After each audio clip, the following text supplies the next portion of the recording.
friend, welcome back to Rocky Mountain Homestead. In today's video, I am going to be doing some processing and getting some of our harvest up on our pantry shelves. I'm going to start with these green beans right here, and I figured I'd take you guys step by step through this video, kind of like I did in a previous video. I know there's a lot of people who are new to the idea of canning and pressure canning especially, and want to learn a little bit more. So I'm just going to share the steps here. I have these green beans that I washed up in the sink, rinsed them really well. And right now all I'm doing is just snapping the ends. You can trim the ends from the beans if you'd like to. You can also leave these long, or you can cut or break your beans into 2-inch pieces. I personally like to leave them long, so I'm just snapping the ends off, saving them in a bowl to give back to my animals tomorrow. So when you are pressure canning green beans, snap beans, wax beans, there's 2 different methods of doing them. You can do a hot pack or a raw pack. If you want to do a hot pack, you bring your water to a boil in a large saucepan, and you blanch your beans in boiling water for 5 minutes, remove the beans, pack them into a hot jar. You want to keep everything the same temperature, leave 1-inch headspace. You can add a half a teaspoon per pint jar, 1 teaspoon salt per quart jar if you'd like to, and then you ladle hot water over the beans, leaving 1-inch headspace. Me personally, when I'm doing produce, I really like to do the raw pack methods because it processes for so long in the pressure canner and it's cooking throughout that process anyway. So I like the quality and the texture of the raw pack method much better. So if you're doing a raw pack method, what you're going to do is exactly what I'm doing here. You're going to pack your raw beans as tightly as possible without crushing them into a hot jar. The reason you want it to be a hot jar is that you are going to be pouring boiling water on top of these, so you don't want to shock your glass and have cooler or room temperature glass and then boiling hot water being poured into them. So once you pack your jars up to 1-inch headspace and pack them tightly with your green beans, what you are going to do is add your salt if you would like to. Once again, half a teaspoon of salt for a pint jar, and then I'm using quart jars here, so I'm going to be adding in 1 teaspoon of salt to these quart jars. Once again, this is optional.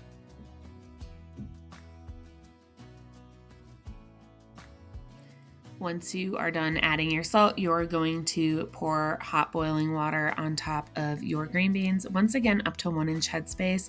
And then you're going to be taking your debubbler tool and you're just going to try and remove as many air bubbles as you can. So I just put it down on the sides and push inward and get all the air bubbles up. But always double check your headspace afterwards, because this process definitely shifts things around again. And it wouldn't surprise me if you had to remove a couple green beans or add a little bit more water. I'm now wiping the rims with some white distilled vinegar and then putting my lids and rings on.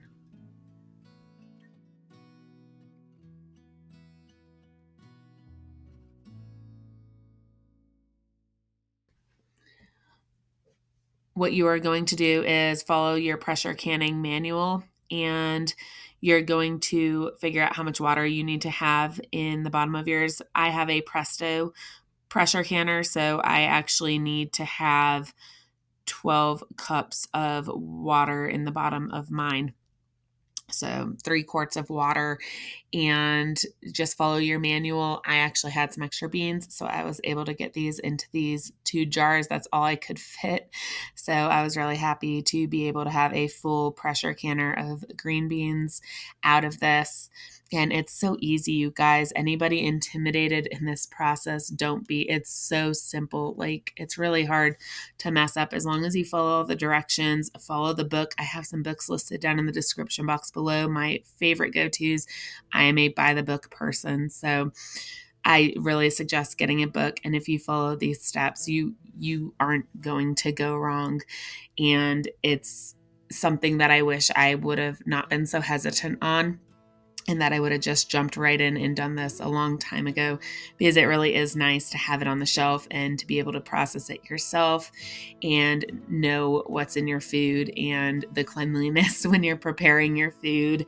And yeah, and just growing your own stuff too is also rewarding. But if you have to go out and buy it in bulk because you can't grow it, that's what I've done for years when we didn't have our greenhouse. We just got this past summer, or actually this summer, and I still buy stuff in bulk that we don't grow, or we just don't have enough space to grow. So it's just really fun. If you guys haven't dived right in, pull that pressure canner out of the box, whatever room you have it shoved in, pull it out of your attic, your basement, and just give it a try. And that's it, guys. That's all there is to it. I have my weight on. With my altitude, I am 14 psi, and pint jars are going to be processed for 20 minutes and quart jars 25 minutes. All right, next is my favorite. I got our peppers from our greenhouse. I got our tomatoes, and I am looking forward to making this jalapeno salsa. This is one of my favorite salsas that I like to make out of the ball book, and I'm just selecting my peppers and tomatoes so I can get them washed up. I think I doubled it in this video, but I'll just tell you the regular amounts as we go through it. First, what you're going to want to do is you're going to want to wash your tomatoes and your peppers. For an original 3 pints of this salsa, you would want 3 cups of chopped tomatoes and 3 cups of jalapeno peppers. So what I'm doing here is my tomatoes have already been washed. I'm putting an X on one end of my tomatoes, and I'm actually coring them in advance. I usually don't, but I started to, so I just went with it. And what you need to do is you need to blanch your tomatoes. It makes it easier to peel if you put the X on one end, and it's just easier to slip that skin off of. But you'll be blanching them for 30 to 60 seconds in boiling water. And then after you get them blanched, you are going to want to immediately get them in cold ice water, let them sit for a minute or two, and then go ahead and slip those skins off. Now, I'm actually saving mine. Sometimes if I don't have a whole lot of extra time, I just give them to my chickens the next day. They love them, but I'm actually saving them. I'm going to be dehydrating them and turning that into tomato powder because I'm actually out since I think the last time I did tomato peels was last fall, same time. And I'm out of tomato powder. So you can dehydrate these skins and you can turn them into tomato powder, which I think I share with you in this video. So I'll share those details toward the end of the video when I dehydrate them.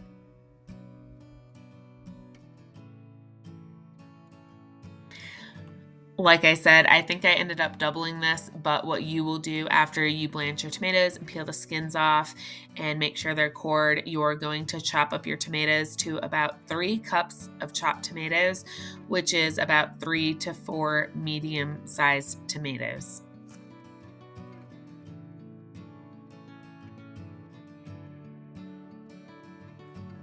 After you get all your tomatoes diced up and measured out, we're going to get into the jalapeno peppers. So you want to wash your peppers up really well, and after they're washed, we're just going to remove the stems and we're going to remove the seeds in the middle, and then we're just going to get these chopped up. You will want to add 3 cups of chopped jalapeno peppers to this salsa.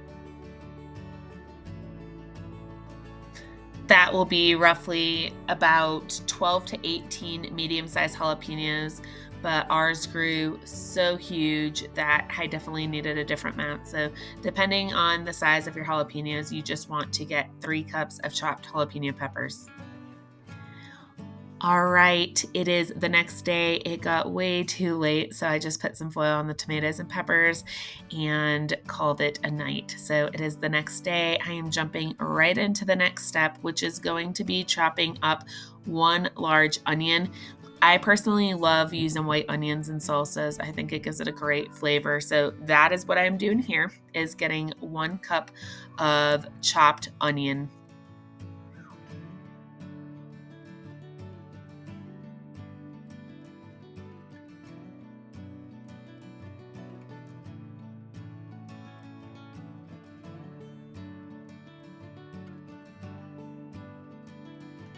After you get your onion chopped up and measured out, we are going to be using 6 cloves of garlic.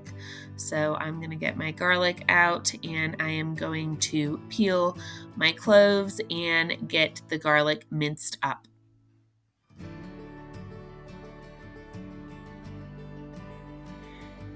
After you have your garlic minced up, what you're going to do is you're going to combine all the ingredients in a large saucepan and bring the mixture to a boil over medium-high heat. I'm going to be honest, what I like to do is add the onions, the peppers, and the garlic and saute those vegetables up just a little bit until they're softened. And then I like to add all the ingredients. So you can skip that if you'd like to and just put all your ingredients into a saucepan. So after I have my vegetables softened, I'm going to be adding my tomatoes, my chopped tomatoes to that. And then I'm also going to be pouring on top half a cup of apple cider vinegar. And then I forgot to actually chop my cilantro. So what I'm doing here is just chopping the cilantro up, and you're going to need 2 tablespoons of minced cilantro.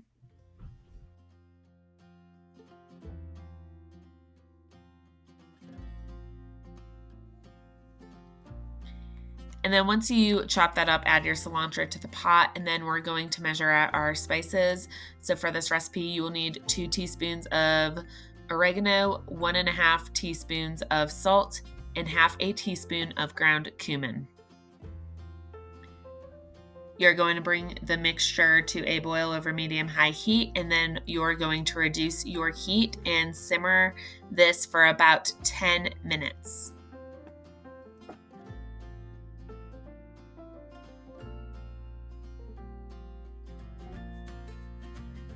Now my jars are hot and washed up, ready to go. They've been simmering in hot water in my water bath canner. And what I'm doing is ladling the hot salsa into the hot jars. And you're going to want to leave half an inch of headspace. And once you have your jars filled, you're going to take your debubbler tool and you're going to debubble and remove as many air bubbles as you can.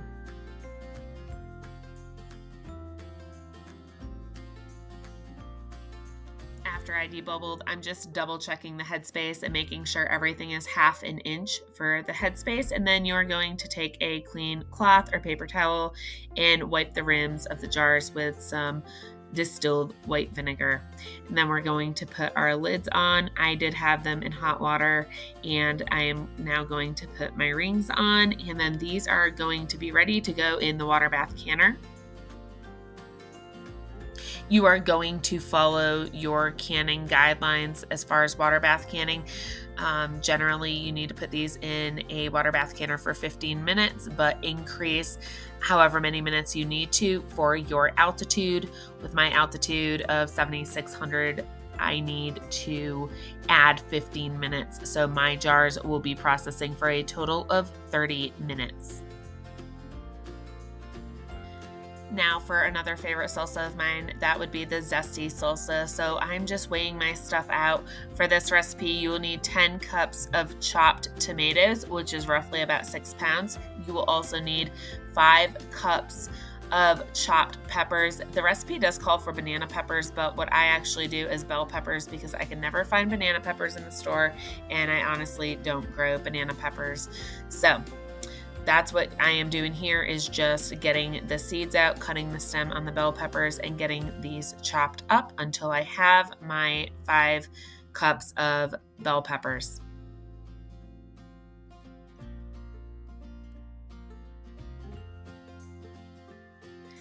All right, next we are going to get our jalapeno peppers washed up. We're going to cut the stems off and we're going to remove the seeds from the middle. And you are going to want to have 2.5 cups of chopped jalapeno for this recipe, which is roughly about a pound depending on the size of them. So we're going to get the seeds out of the middle, chop these up, and get them measured out.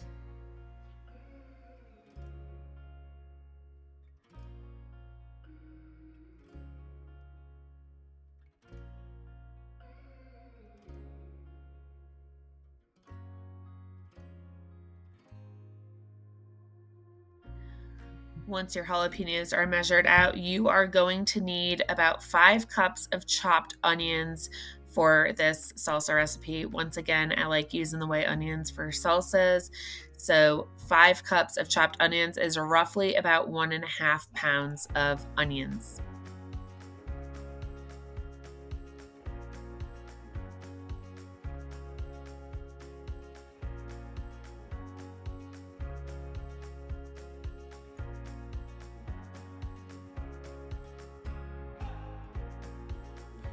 Next, you are going to want to peel 3 cloves of garlic and get that minced up.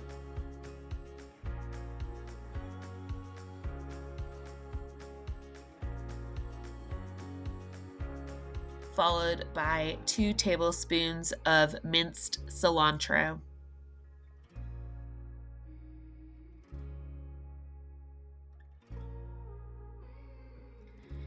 And once you get your cilantro chopped up and measured out, we're going to move on to tomatoes. So for this recipe, you are going to need 10 cups of chopped tomatoes, which is roughly about 6 pounds of tomatoes. And just for the sake of time and extra steps, I've already blanched my tomatoes and cooled them in ice cold water. I'm just peeling the skins off now and setting them aside so I can put them in the dehydrator later on today and make my tomato powder.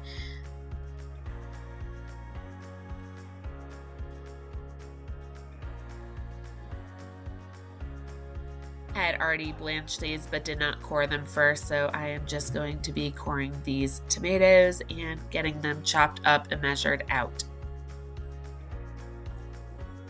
And then once you get them all chopped up, you're going to put all the ingredients once again into your pot. And like I did before, I'm going to take my peppers, my onions, my garlic, and my jalapenos and saute them up to soften them first. And then I'm going to add the cilantro. And to that, I'm also going to be adding 3 teaspoons of salt, as well as 1¼ cup of apple cider vinegar, and then my tomatoes. You are then going to bring that mixture to a boil over medium-high heat, and just like the previous salsa, you're going to reduce it to a simmer for at least 10 minutes. And then over here, I now have my hot jars that I pulled out of my water bath canner. My water bath canner water is up to temperature and hot and ready to go. And I'm just going to be ladling the salsa into these jars, once again leaving a 1/2 inch of headspace.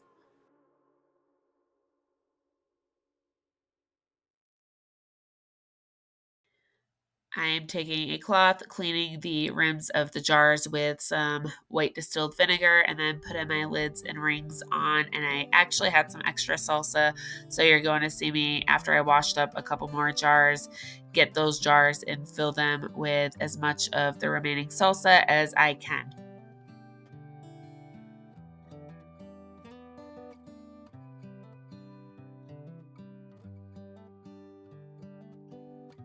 You will be processing these pint jars for 15 minutes, but if you have to add additional time because of altitude, then you are just going to go by whatever the chart says for your altitude. Mine, I have to add 15 minutes. So once again, these pint jars will be processing for 30 minutes for me.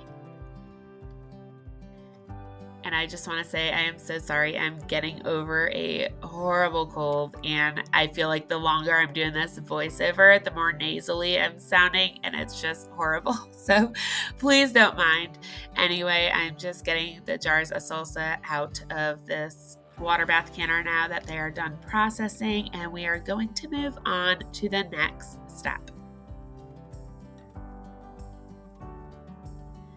All right, I have a bunch of celery that I actually need to get put up in the freeze dryer. So I just washed these stalks in the sink real quick, and I'm saving the celery leaves. I'm actually going to make celery salt. I did not film it just for the sake of time in this video.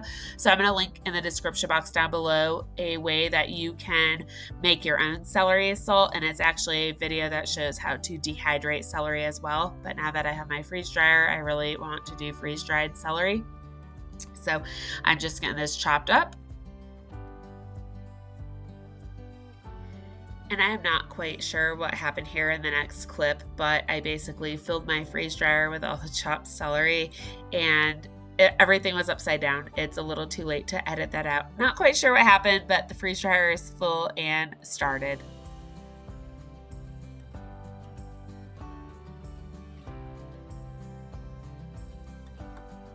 Now, moving on to the tomato peels from the other day, I am putting these on my trays for my Excalibur dehydrator. I have the 9-tray one.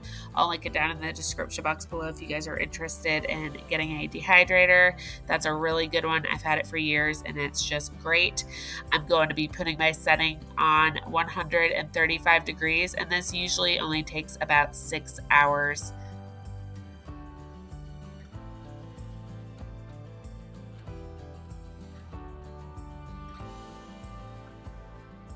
Now, in a previous canning marathon video, I did have a bunch of corn on the cob that I had already gotten, and I got some more recently just to put some more back in our pantry because that's something we go through a lot.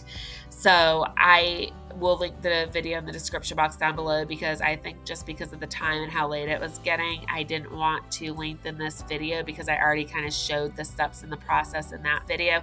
But I basically taken all the husks off the corn, put in the bottom end inside a bundt cake pan because it holds it great, cutting the kernels off, and I think that's pretty much all I showed in this video just because I was really in depth in the previous video. So if you guys want to see that, I'll leave it linked in the description box down below.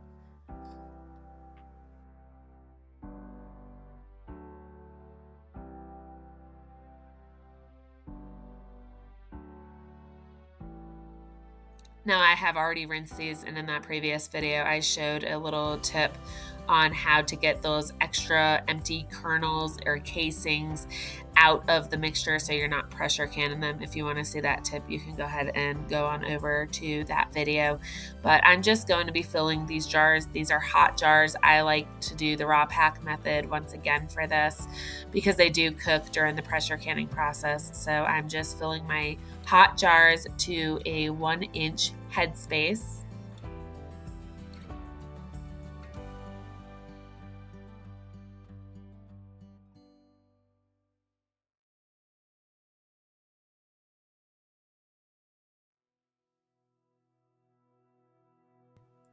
You can add half a teaspoon once again to a pint jar, or a 1 teaspoon measurement of salt to a quart jar. I think I actually left the salt out in this one. Like I said, sometimes I add it, sometimes I don't. And then after you get your jars filled, and whether or not you put salt in or not, you're going to pour hot boiling water over your corn. Once again, leave a 1-inch headspace. And then I'm going to go in with my debubbler tool, debubble, get all the air bubbles out that I can, and then just recheck your headspace when you're done and make sure that it is still at 1 inch.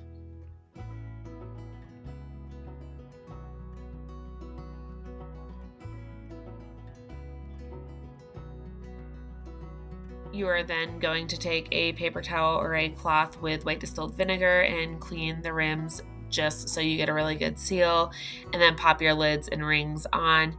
If you are doing pint jars, you are going to want to process these for 55 minutes, and if you're using quart jars, you're going to want to process these for 1 hour and 25 minutes.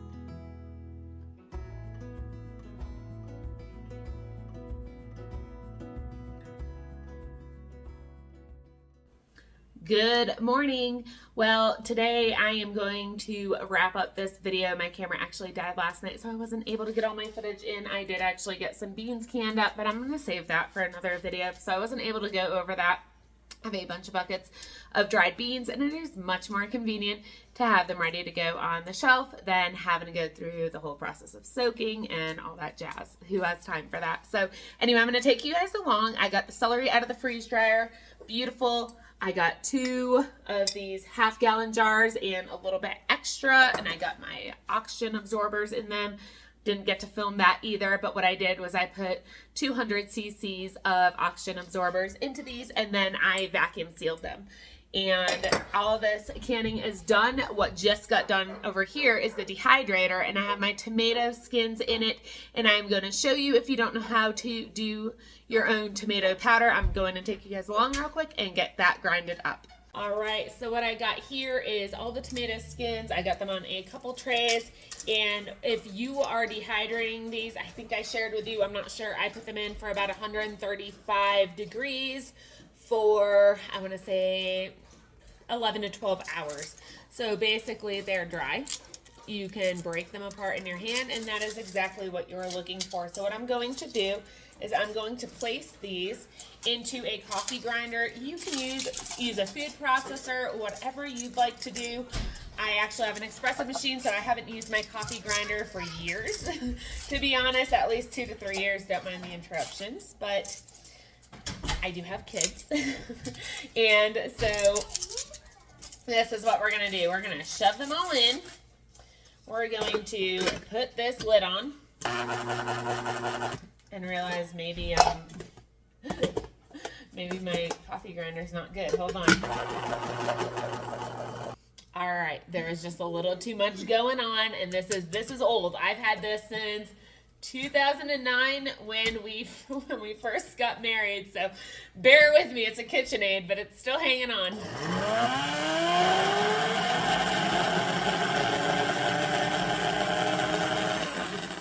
It does not sound very good. I need to grind it up just a little bit more. All right, you guys, it is time to get the big guns out, because my coffee grinder, if it can't grind tomato peels, it certainly is not going to be grinding coffee beans. So I think it is time, after 15 years, to retire that. So I am pulling out my food processor. You can totally use a blender as well. And honestly, it's probably going to save a lot more time, because I fit all of my trays that I needed to into this. So we're going to blend this up real quick. All right, you guys, so there we go. We got some tomato powder, and I only have a big jar. It's a little overkill, but all my half pints are taken right now. My little boys love drinking out of those, and they're all in the dishwasher. So I do have more, but this is right here. What you can use tomato powder for, it's actually really a great thickener if you're making like a soup or a stew with a tomato base in it. You can use this to thicken up sauces. You can also actually make tomato paste out of it. You can make tomato sauce. There's ratios online that you can find easily. I'm actually going to take this off and tip it, where you can just add like 1 part of tomato powder with 2 parts of water. That makes tomato sauce, and so on and so forth. So you can also use this to season dishes. If you're making like scrambled eggs or an egg omelet and you don't have tomato on hand, you can use a little bit of this to season the dish. You can also use this, I mean, for anything really. So it's really convenient to have on hand, and the best part about it is no waste.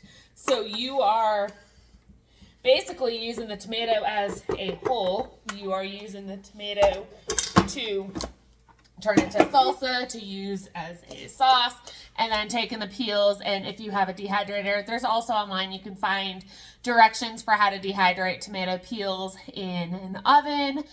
And it's really nice to have on hand, kind of like my celery tops that I did. Also, my freeze dryer is actually defrosting right now. So the next thing I'm going to do is also add in those celery tops, and you can use those for so many different things as well. I usually like to make celery salt with them, but you can also, trying to see what my kids are doing. Some are outside, some are inside. I don't think they're getting along at the moment. There's 8 of them, and there's bound to be some bickering. Anyway, I'm not going to pause this. I'm going to finish my video.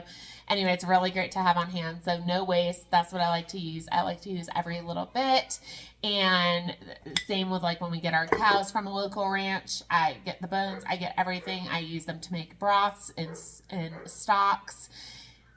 just use the whole thing so nothing goes to waste. So that is what I am doing here. This is how you make tomato powder. Once again, really good uses. So if you find yourself with a lot of tomatoes on hand and you haven't done that before, I know it's time consuming, it's a little tedious sometimes. It's easier for me to just throw the peels out to the chickens and have them turn that into eggs, but I am actually out of my tomato powder, and it's about time that I get it back up on the shelf, and I'm probably not going to be doing a whole lot with a bunch of tomatoes at this point. So I'm going to probably be doing some tomato sauces coming up here soon. I have probably 100 Roma tomatoes that are solid green in my greenhouse, and as soon as those turn, I'll probably obviously fill up the rest of the jar. I'm gonna go get a lid on this. I'm actually going to vacuum seal this real quick with a lid. But anyway, I hope this video was helpful. Trying to do some different things here and trying to film. I don't always have time to bust a camera out when I'm doing things. Sometimes I'm just in a hurry to get it done, or sometimes I just don't feel like recording myself. So I kind of like these canning videos because I don't have to like have my face on the video. I look forward to chatting it up with you guys down in the comment section. Usually the first hour after I post the video, I'm close to my phone to where I can comment back and forth to you guys, and then after that I very easily can lose comments. It's not that I don't read them, I just don't always have the time to write back. So just know that I see your comments. I appreciate you guys, and I appreciate you being here and supporting the channel. If you're new and you have not yet subscribed, I'd absolutely love it if you guys hung around and became part of this channel, part of this community, and hit that subscribe button on your way back. But no pressure. I will see you guys on the next video. Until then, take care and God bless.